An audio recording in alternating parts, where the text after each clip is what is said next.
সকালে কিংবা সন্ধ্যা টিফিনের জন্য যদি হালকা খিদে লাগে তাহলে কিন্তু ঝটপট তেল ছাড়াই টিফিনটি রেডি করে নিতে পারেন। যেমনই তাড়াতাড়ি হয় তেমনই কিন্তু একেবারে তেল ছাড়া হয়, খেতে ভীষণই ভালো লাগে। নমস্কার বন্ধুরা, কাজল ভিলেজ কিচেনে সকলকে স্বাগত জানাই। রোজকার মতো আজও রান্নাঘরে চলে এলাম। আজকের রেসিপি প্রথম থেকে লাস্ট পর্যন্ত ভিডিওটি দেখতে থাকুন, আশা করছি ভীষণ ভালো লাগবে।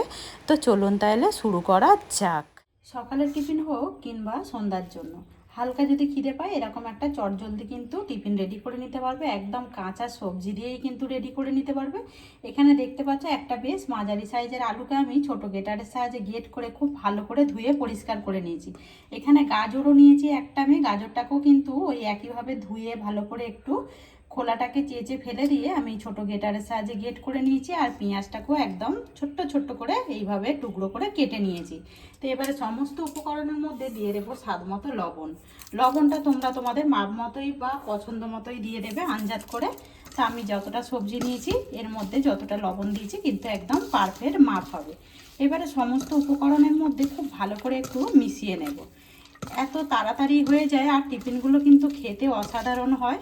সবজির মধ্যে আমি লবণটা একটু মাখিয়ে দিলাম। এবারে এটাকে আমি সাইডে রেখে দেবো। এটা কিন্তু নরমও হয়ে যাবে আর জল ছাড়তেও কিন্তু শুরু করে দেবে। করার জন্য আমি এখানে নিয়ে নিয়েছি এক বাটি আটা। তোমরা চাইলে এখানে আটা ময়দা অথবা যে কোনো একরকম দিয়েও এই টিফিনটা করে নিতে পারো।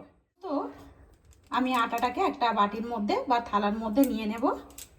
এবারে এর মধ্যে দিয়ে দেবো স্বাদ মতো লবণ বা মাপ মতো লবণ। আগেই বলেছি আমি লবণটা কিন্তু তোমরা তোমাদের আন্দাজ মতোই দিয়ে দেবে। আর এতে কিছুই দেওয়ার দরকার নেই। এবার লবণটাকে দিয়ে খুব ভালো করে আমি মিশিয়ে নেব। আগে ভালো করে দেখো লবণটাকে আমি মিশিয়ে নিয়েছি আটার মধ্যে। আর এবারে অল্প অল্প করে জল দিয়ে যেরকম ঠিক আমরা আটা ময়দা মেখে থাকি সেইভাবে আগে মেখে নেব। খুব ভালো করে আমি আটাটাকে মাখিয়ে নিলাম। এবারে একটু হালকা করে ওপর থেকে একটু তেল দিয়ে দেব। এটাকে ঢাকা দিয়ে রেখে দেব। এইদিকে সবজির মধ্যে যে লবণ মাখিয়ে রেখেছিলাম কতটা নরম হয়ে গেছে, আর এই দেখো কত জল ছাড়তে শুরু করেছে। এইভাবে এবারে সমস্ত জলটাকে কিন্তু আমি ছেঁকে নেব, চিপে ফেলে দিতে হবে। এতে করে টিফিনটা যেমনই সুন্দর হবে খেতে, একদম জল ছাড়বে না, তৈরি করতেও কিন্তু একদম সহজ হবে। আর দেখতেই পাচ্ছ কত কিন্তু জল বেরিয়ে গেছে। এরকম আটা মাখার আগেই সবজিগুলোকে একটু লবণ মাখিয়ে রেখে দেবে। তো জলটাকে আমি ছেঁকে ফেলে দিয়েছি সবজি থেকে। একদম সবজিটা দেখো নরম হয়ে গেছে। তোমরা চাইলে তোমাদের পছন্দ মতো কিন্তু এখানে সবজি ব্যবহার করতে পারো। এবারে দিয়ে দেবো এতে গোলমরিচ গুঁড়ো। তো আমি হাফ চামচের মতো ছোট চামচে দিয়ে দিলাম গোলমরিচ গুঁড়ো। এবারে আবারও আমি এটার সঙ্গে খুব ভালো করে মিশিয়ে নেব। এতে করে কিন্তু টেস্টটা দারুণ আসবে আর একটু টিফিনটা খেতে ঝাল ঝাল মতো মনে হবে। এর মধ্যে গোলমরিচ গুঁড়োও দিয়ে দিলাম। এবারে এটাকে সাইডে রেখে দেবো। আটাটাকে মেখে রেখে দিয়েছিলাম কতটা নরম হয়ে গেছে সেটা কিন্তু দেখতেই পাচ্ছ।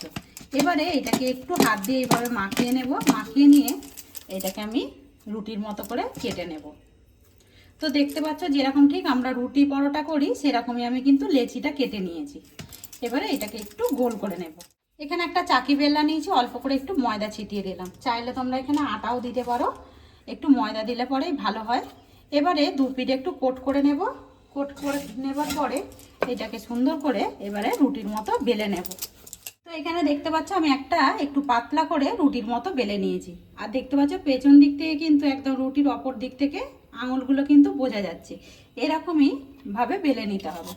এখানে যে আমি একটা সবজির পুর রেডি করে নিলাম, এটা এবারে ওপর থেকে এইভাবে ছড়িয়ে দেব। একটু বেশি করেই দেবো, এতে করে কিন্তু খেতে ভীষণই দারুণ হবে। তো দেখো কাঁচা সবজি দিয়েও যে এতটা সুন্দরভাবে সকালে হোক বা সন্ধ্যার জন্য ঝটপট কিন্তু একটা টিফিন রেডি হয়ে যায়। তো দেখতে পাচ্ছ আমি সমস্ত রুটিটার ওপরে এইভাবে দিয়ে দিয়েছি। তো এইরকম সাইড থেকে নেব, নিয়ে এইভাবে একটু চেপে চেপে ঠিক আমরা যেরকম রোল মুড়ে থাকি সেইভাবে কিন্তু মুড়তে হবে। আর এটা কিন্তু খুব চেপে চেপে এই কাজটা করতে হবে। তো দেখতেই পাচ্ছ আমি কিন্তু খুব সুন্দরভাবে আর এটা সাবধানে কিন্তু এইভাবে চেপে চেপে আমি একটা রোলের মতো করে নেব। রোলের মতো হয়ে গেলে এটাকে এইভাবে হাত দিয়ে একটু চেপে দেব। তো দেখতে পাচ্ছ আমি এখানে কিন্তু একটা রোল এইভাবে গড়ে নিয়েছি। আর এইভাবে কিন্তু সুন্দর করে রোলটাকে ঘুরিয়ে ঘুরিয়ে এইভাবে একটু গড়ে নিতে হবে। সমস্ত রোলগুলোকেই আমি একইভাবে গড়ে ফিরে আসি। সমস্ত রোলগুলোকেই দেখো আমি সুন্দর করে কিন্তু গড়ে নিয়েছি। আর এখানে অপর দিকে আগে থেকে জল গরম করতে বসিয়ে দিয়েছি। জলটা বেশ কিন্তু ভালোভাবে গরম হয়ে গেছে। আর এখানে একটা জালতি নিয়েছি, জালতির গায়ে আগে থেকেই আমি সাদা তেল ব্রাশ করে দিয়েছি। এবারে এইটা এর উপরে বসিয়ে দেব। আর যেই রোলগুলোকে আমি গড়েছিলাম এইভাবে ঠিক দিয়ে দেব।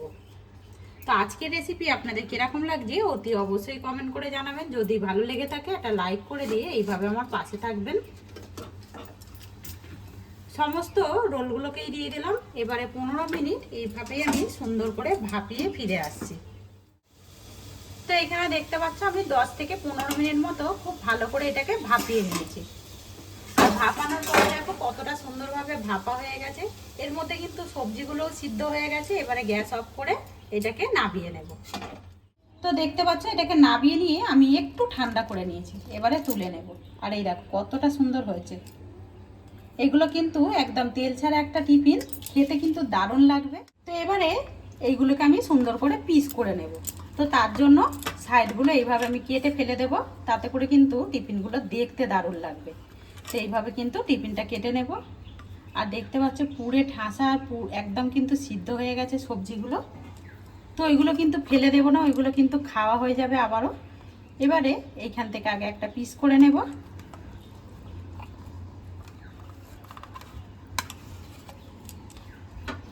আবারও আমি এইখানটায় এই সাইডটা আবারও কেটে দেব। কেটে দিয়ে এইটাকেও আমি সুন্দর করে পিস করে নেব সমানভাবে। এখানে দেখতে পাচ্ছ সুন্দর করে কিন্তু পিস করে নিয়েছি। আর দেখো তেল ছাড়া একটা টিফিন কিন্তু রেডি হয়ে গেছে। সমস্তগুলোকেই সুন্দর করে আমি কেটে, তো দেখতে পাচ্ছ তেল ছাড়া একদম হেলদি একটি টিফিন, খেতে কিন্তু দুর্দান্ত লাগে। তো আজকের রেসিপি আপনাদের কীরকম লাগলো অতি অবশ্যই কমেন্ট করে জানাবেন। যদি ভালো লেগে থাকে একটা লাইক করে দিয়ে এইভাবে আমার পাশে থাকবেন, আমাকে সাপোর্ট করবেন। আমার এরকম নিত্য নতুন রান্নার জন্য পাশে থাকা বেল আইকনটি প্রেস করবেন। সবাই ভালো থাকবেন, সুস্থ থাকবেন। ধন্যবাদ। আবারও কোনো নতুন রেসিপি নিয়ে ফিরে আসবো। আজকের মতো এই পর্যন্ত।